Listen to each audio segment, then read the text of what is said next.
Selamat bertemu kembali bersama saya Mukti Wibowo dalam Pijat Tutor, solusi untuk gangguan gerak Anda. Pada pertemuan kali ini saya akan memperagakan beberapa cara pemijatan untuk mengatasi gangguan sesak nafas, agar kita bisa memperlonggar atau merelaksasi otot-otot yang mengalami ketegangan sehingga mengganggu proses bernafas. Seperti kita ketahui, pada saat seseorang bernafas, dia akan melepas. Pada saat melepaskan nafas, otot akan relaksasi. Tetapi pada saat kita menghirup udara, menghirup oksigen, dia akan mengembang. Jadi area dada ini menjadi lebih lebar. Pada saat seseorang mengalami kontraksi pada otot-otot yang membantu proses membukanya rongga dada, mengembangnya rongga dada, maka dia akan mengalami gangguan sesak nafas. Jadi dia akan bernafas pendek. Jadi tidak bisa menarik lebih jauh, tapi hanya setengah atau mungkin kurang, ya, tapi tidak bisa membuka.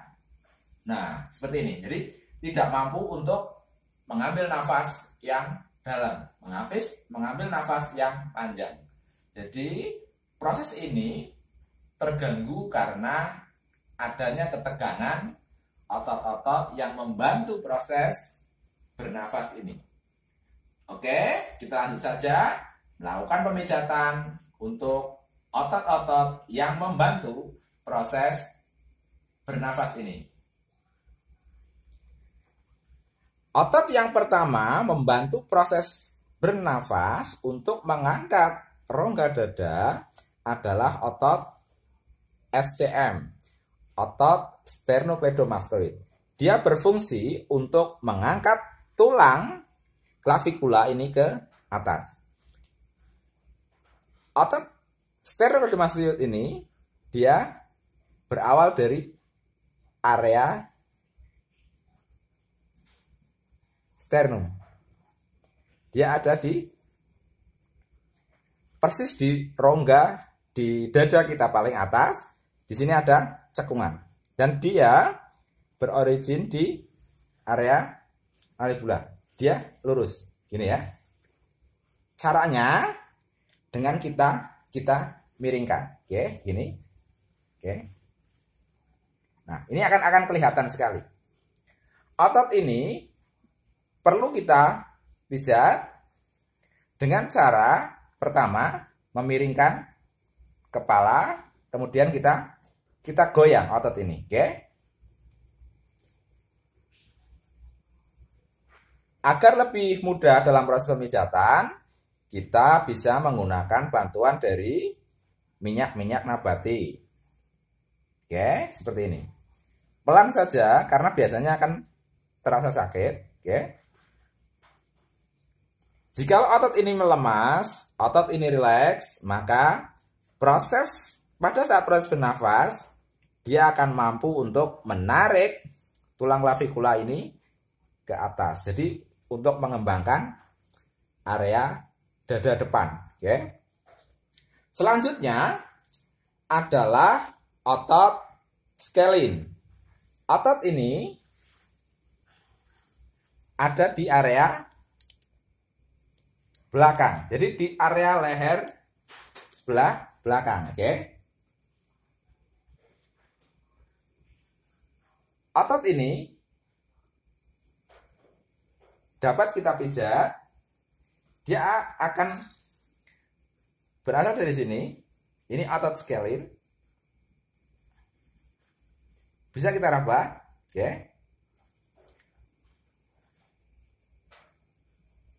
Baik yang scalene anterior, yang posterior, dan yang middle yang tengah. Jadi area otot belakang ini kita relaksasi sampai ke area persis di bawah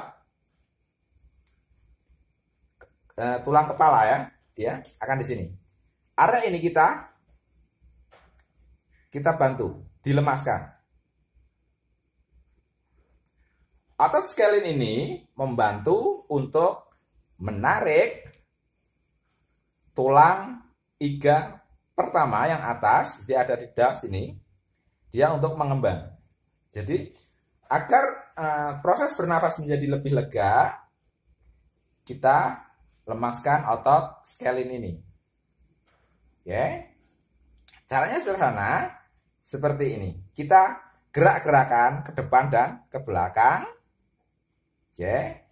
Agar area ini menjadi lebih rileks. Selanjutnya, setelah dipijat, oke, dilemaskan. Selanjutnya kita bisa membantu dengan cara stretching. Oke. Stretching ini bisa kita lakukan bersamaan untuk otot sternocleidomastoid dan otot scalene. Dengan cara kita miringkan, kemudian kita dorong ke depan. Oke. Perlahan-lahan saja karena ini akan sakit, sambil tetap kita lemaskan area otot sternocleidomastoid dan otot scalene ini. Jangan lupa kita selalu melakukan pada sisi sebaliknya. Jadi kedua sisi harus kita pijat bersama, oke? Jadi yang sebelah kiri dan yang sebelah kanan. Oke. Selanjutnya, otot yang perlu kita perhatikan adalah otot pectoralis major dan otot pectoralis minor. Otot selanjutnya, otot pectoralis major dan otot pectoralis minor. Kedua otot ini dia ada di area dada. Dialah yang ada dan melingkupi seluruh area dada kita. Jadi dari tulang tengah ini, oke, ini tulang sternum, oke, sampai ke bawah sini, dan dia akan menuju ke tulang humerus di depan, oke, dia akan masuk ke sini.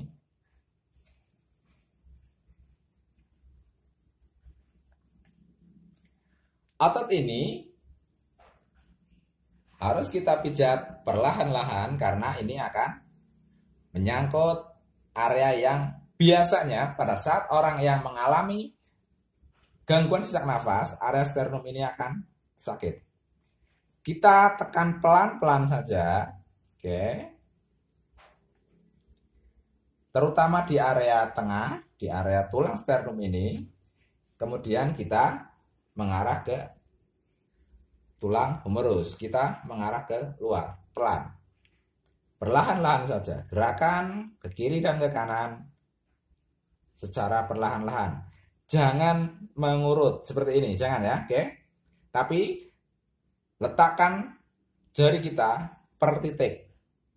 Ini akan menghindari salah tekan karena ada beberapa otot yang bergerak secara bersamaan dan dengan arah yang berbeda. Oke. Makanya kita tidak mengurut tapi melakukan penekanan dan kita goyang. Oke. Seluruh area otot pectoralis major ini harus kita lemaskan untuk membantu pemijatan melegakan sesak nafas ini. Otot selanjutnya yang perlu kita perhatikan juga adalah otot pectoralis minor. Otot ini ada di sebelah bawah, dari lebih ke bawah dari otot pectoralis major. Dia ada di bawah. Dia berawal dari tulang iga ke-3, ke-4, dan ke-5. di atas, tulang susu dia mengarah ke atas, oke, ke arah akromiom, oke. Cara pemijatannya sederhana, kita tekan pada sela-sela, ingat, pada sela-sela ketiga keempat kita memijati sela-selanya. Ini tulang iga ketiga, keempat, dan kelima. Kita lakukan pemijatan sederhana pada area tengahnya. Jadi di tengah-tengah kita tekan saja pelan-pelan, kita goyang ke kiri dan ke kanan. Oke, lakukan pada setiap sela tulang iga itu. Selanjutnya, karena otot ini mengarah ke atas, kita memijat ke atas juga mengikuti alur otot yang ada di dada ini, otot pectoralis major ini. Oke. Selanjutnya, karena otot ini berada di bawah otot pectoralis major, kita membuka lengan, oke. Dan kita tekan di bawah ini. Ini adalah otot pectoralis major yang kita lakukan pemijatan tadi. Di bawahnya, di bawah yang besar ini ada otot pectoralis minor di bawahnya, oke. Jadi kita angkat dulu, baru kita tekan di bawahnya. Ini area paling sakit, jadi tetap lakukan secara perlahan-lahan, oke. Selanjutnya kita memijat otot interkostalis, oke, yaitu otot yang ada di sela-sela tulang iga. Dia ada lebih di dalam lagi, oke. Otot selanjutnya yang harus kita pijat untuk melegakan pernafasan adalah otot-otot interkostalis, yaitu otot yang ada di sela-sela tulang iga. Kita bisa meraba tulang iga ini sampai ke bawah. Jadi area ini kita lakukan pemijatan juga. Oke. Seluruh area dari interkostal kita lakukan pemijatan. Caranya kita raba kedua tulang iga. Kemudian kita ada di sela-sela dari tulang iga itu.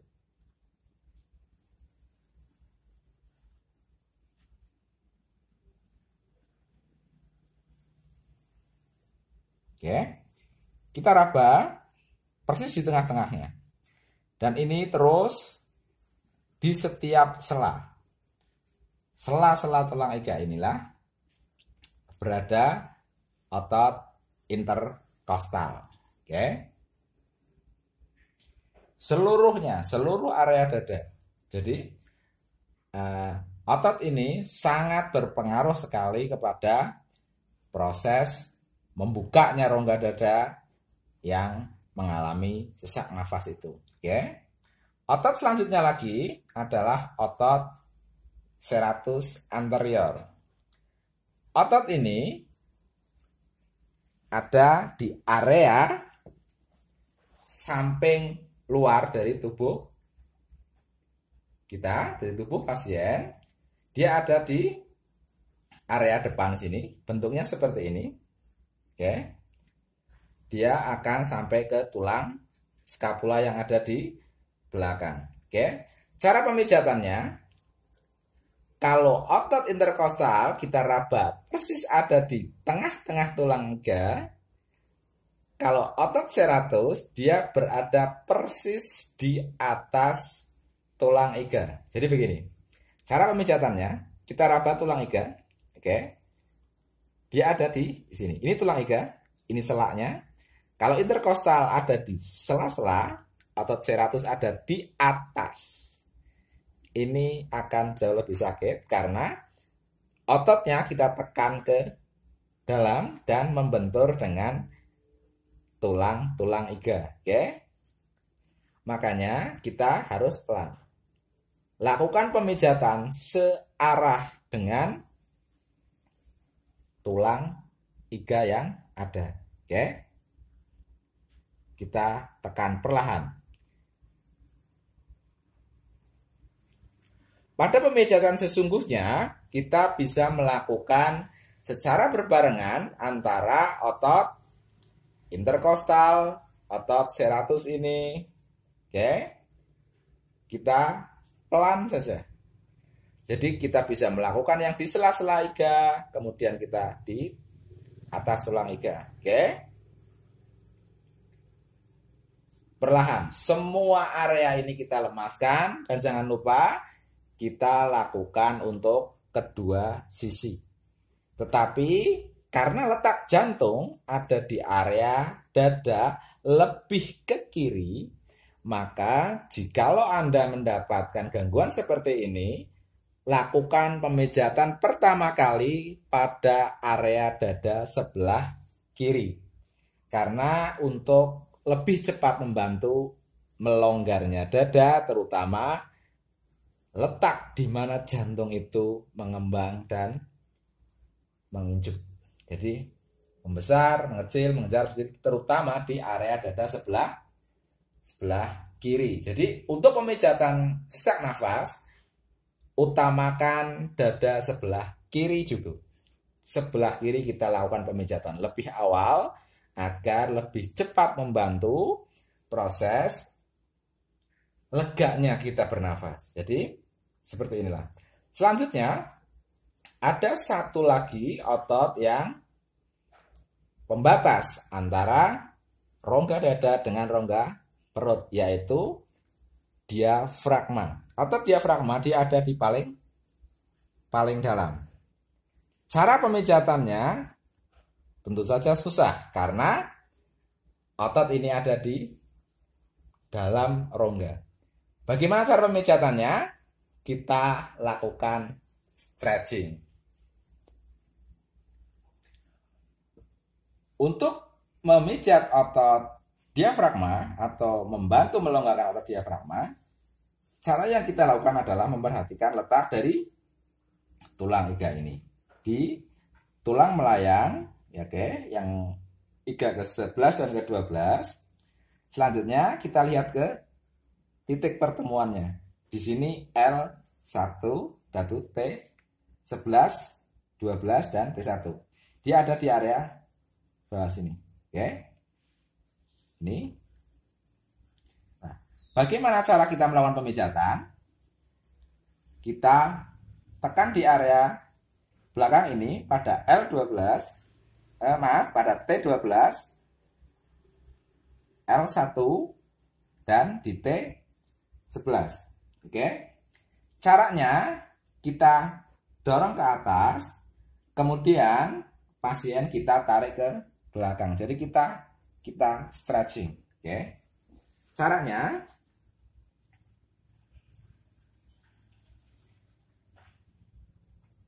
kita buka. Kita dorong perlahan. Oke.